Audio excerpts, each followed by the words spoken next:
Aha.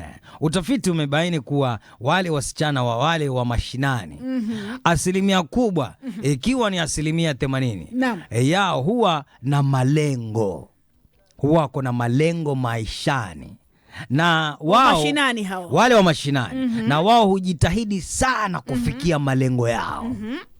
Umewapata hao? Vizuri tu. Tofauti na wale wa mijini ambao hujilegeza wakidhania na kujiona tayari maisha yao ni bora na familia zao huziona sawa tayari. Hivyo hujiachia wakiona kwamba wao wako sawa tu. Kwa hivyo huwa hawana malengo wale.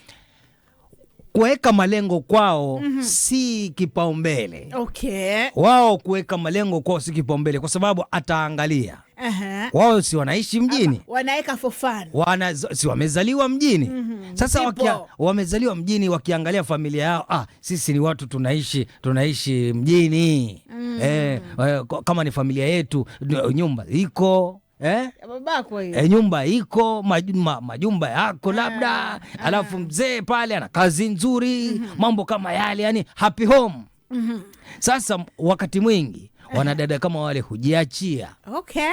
Na hata wanadada kama hawa basi unapowaoa unapata shida kwa sababu ni uwa maintain.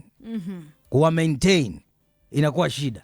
Tofauti sana na wale wanadada wa mashinani kwa sababu wao wana malengo maishani. Na sasa hujitahidi sana ili kufikia ile malengo. Ndio unakuta kwamba wengi wa kule wanachukua zile kazi ambazo unakuta kwamba kazi hizi hizo kazi zinadhaniwa kwamba ni ngumu, ambao kazi hii inataka msomi hii.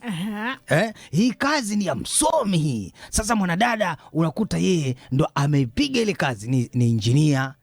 Unaona?